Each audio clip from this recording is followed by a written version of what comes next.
Hey, this is the final demonstration of our project. We're Group 42, and our goal is to develop a financial management software to help our clients better design their portfolio so that they have a better performance in the US stock market.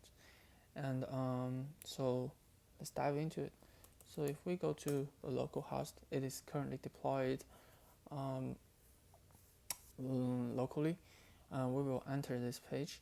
I just log in, so we can first exit. So if you are a first time user, the once you enter our application, you will be first prompt a login page. Um, and if I use a account I created before, then I'll be able to sign in with my user data that's already stored in the SQL in the backend. However, if I want to create a new account, for example, I want to say this, and then I want to create a new account that does not exist before, then boom, here we have a new account. And inside this new account, so the main page is the portfolio page, where you can construct your own portfolio and see how it perform over the time. Let's say we create a portfolio called growth, and if you have a second portfolio, you can keep clicking on this add button. However, currently we will focus on this growth, and we add some stock, APPL. We buy one share, and the average price here is 100. So the reason we enter this average price is because we're building a simulation software instead of a real investment software. So this distinguishes us from Robinhood, because Robinhood require you to actually invest in their app, in their platform, so that they can analyze data for you. However, because we are trying to build a simulation software, so we ask the user to compute their average price and send to us as an input, so that we don't require them to invest actual money. So as a result, our software reduces the risk for our client, in a sense that they don't need to invest in any actual money. So I think this is one of the advantage of our software compared to Robinhood. And if we have this, and now the portfolio information will be updated, and yeah, and we can add another stock. For example, Tesla.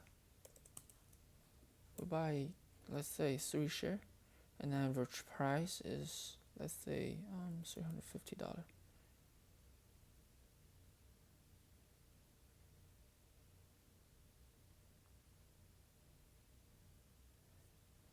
I think I entered this ticker wrong. Let's try it again.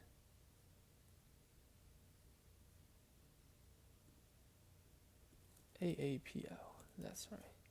So let's buy 2 share, and the average price is 100. So yeah, that makes sense now. So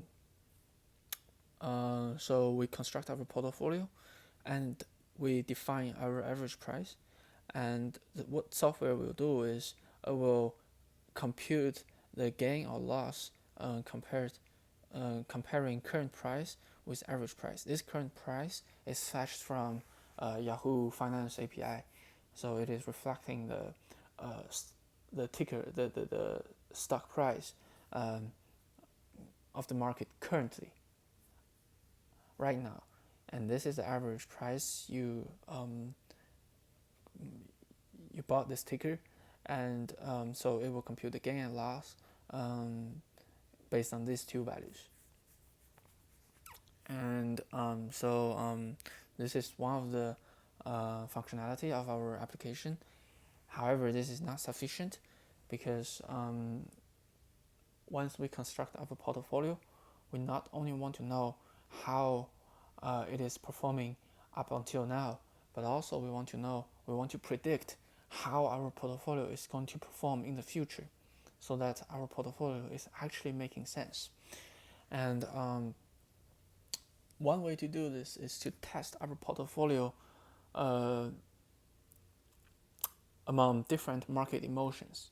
What I mean is sometimes the market is too optimistic and there are bubbles there. Sometimes the market is over pessimistic and the lines are going down really rapidly. Sometimes the market is really hesitate and people are watching, so the lines are fluctuating. And what we want to know is, or what the clients want to know is, how their portfolio is performing based on these different market emotions, whether they're more robust or there are more evaporations going on. And so knowing this will give them insight into how their portfolio is going to perform in the future, and based on that, they will control their portfolio given their risk tolerance and expected return. So that leads us to the second page, which is the key feature provided by our software, which is the backtesting lab. So what backtesting do is, once given a construction of your portfolio, it will simulate your portfolio over a historical period and see how your portfolio is behaving inside this historical moment. And the historical moment is picked by the clients themselves. So why it matters is because the client already know how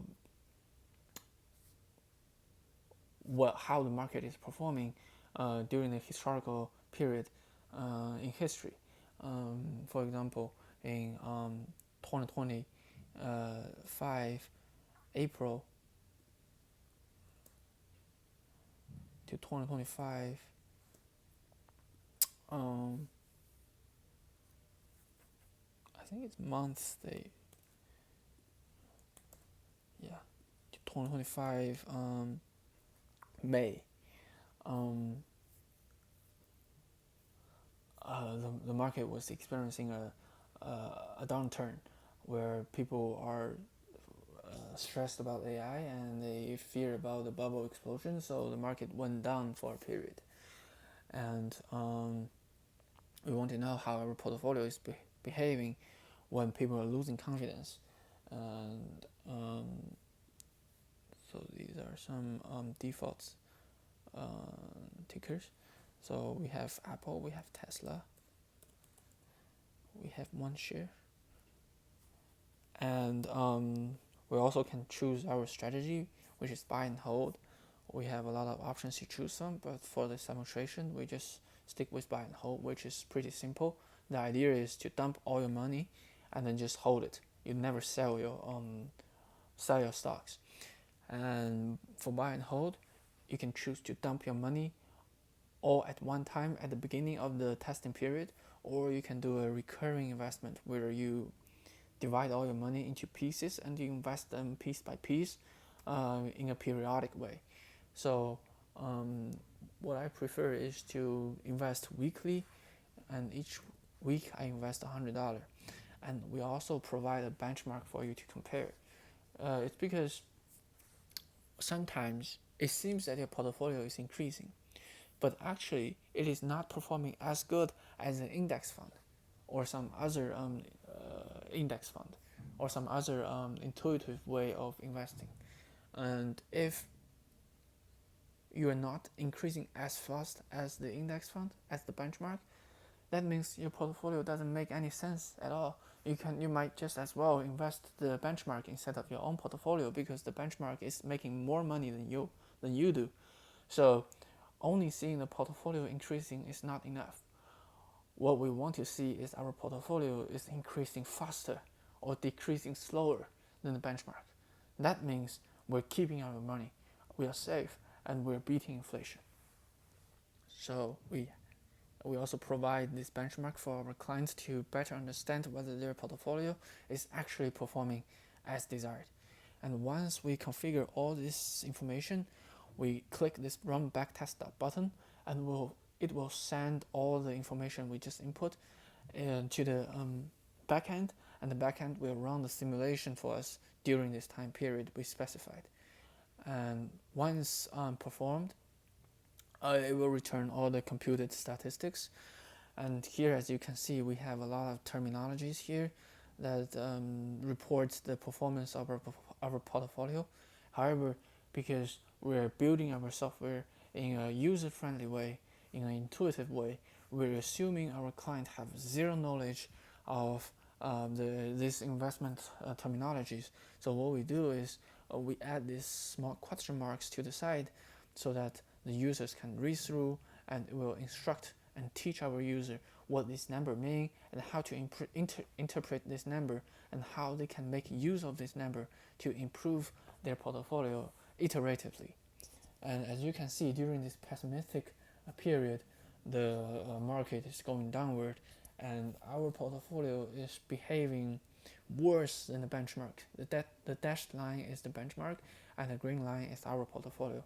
It's because our portfolio has less companies included, so it is at a higher risk with a higher evaporation rate, which is expected. So what you can do is you can add more companies, or you can choose companies that are less relevant to the AI market. And also you can make use of all these numbers to decide how you can improve your portfolio iteratively. Yeah, this is a very powerful tool. I really like this tool. I use it myself as well to further improve my portfolio invested in the Robinhood. And so the third tab is the notification. As you can see, we just now we added some stocks in our portfolio, and inside the notification, it will notice you or alert you that a stock is just removed or added. And if you click on it, you can just deactivate these notifications so that they won't pop up anymore. Yeah, and you can also toggle these choices to determine which notification you want to see and which notification you don't want to see, because this is just a newly created account, so there is nothing much to toggle with, but it is actually working. And the third tab is our profile tab, which is pretty ordinary. It shows your username, you show your email when you create your account.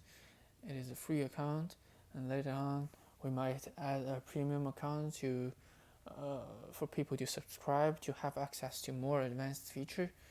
And we can also toggle whether we want to receive notification or not, and we can also choose to log out here.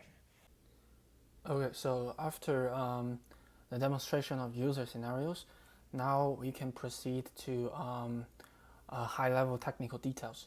So our code base is basically a very standard front-end back-end implementation. And for the front end, we built it with React. As you can see, all these are React files, and we're using React 18, and we're also using Tailwind as the styling tool, and also we are also using Rechart for plotting all those pie charts, bar charts, and stock price charts. For routing, we're using React Router. So the front end is basically a 485 project. Okay, so for the backend side, it is a very standard multi-tier design.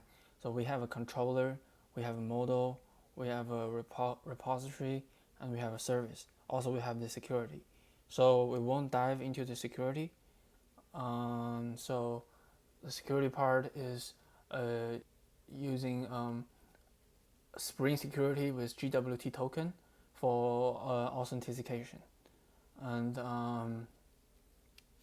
so when the user log in, the server will issue a signed GWT that the front end stores in local storage and send with a subsequent request. And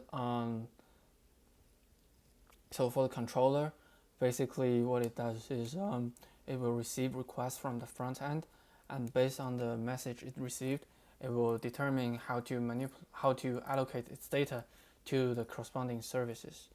The services are the key or the core of the entire project, which is to use um, the data provided and the data stored in the repository to do the stock market simulation, as well as some other necessary computing that is of our users' interest. And yeah, so for this repository, we're using Spring Data GPA, which is the wrapper around MySQL. So the benefit or the advantage of this GPA repository is it is a bridge between object-oriented programming and relational database, so that we do not need to write raw SQL query anymore. We can just we can just use the API provided by GPA to manipulate the data, to access the data and store the data much more easier. And this model is basically defining the entities or the objects that the repository is going to store and access. Yeah, so this is basically the high-level idea of our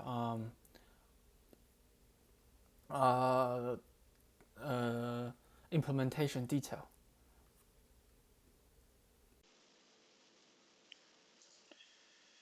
Now I'll talk about some of the main challenges we ran into during development and how we resolved them. So the first challenge we have was Cyan API failures. Early on, we were clicking buttons like add stock or create new portfolio. Sometimes it looked like nothing was happening and there were no clear error messages.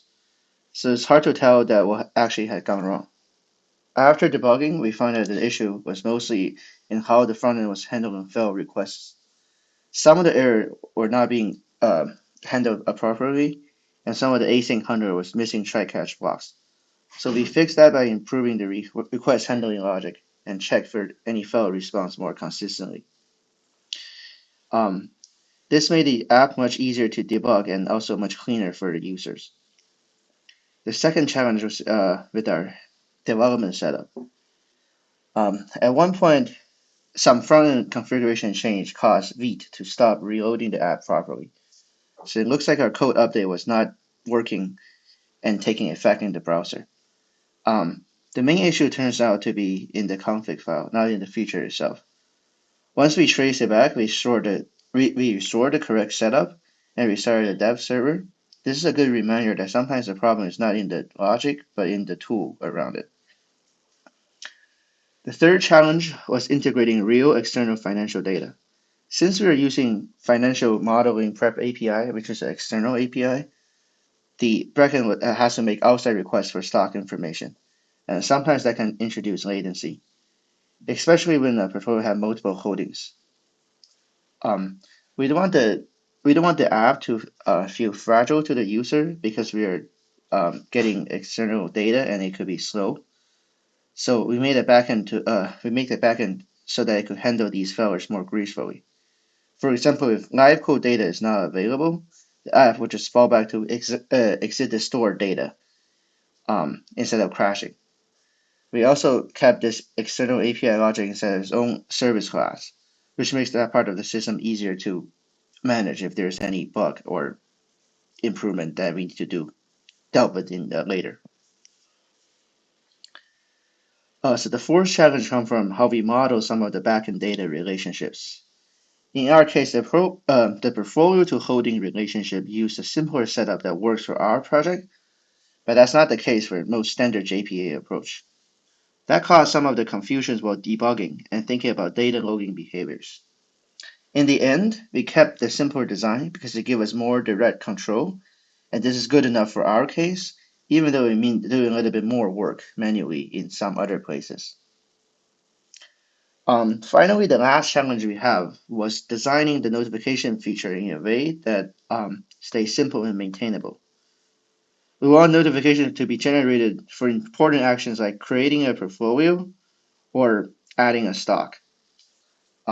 We also need to respect the user preferences. So our solution is to centralize the logic in a notification setting, so we can decide what notification could be created for the user. That made the feature easier to keep consistent across the app.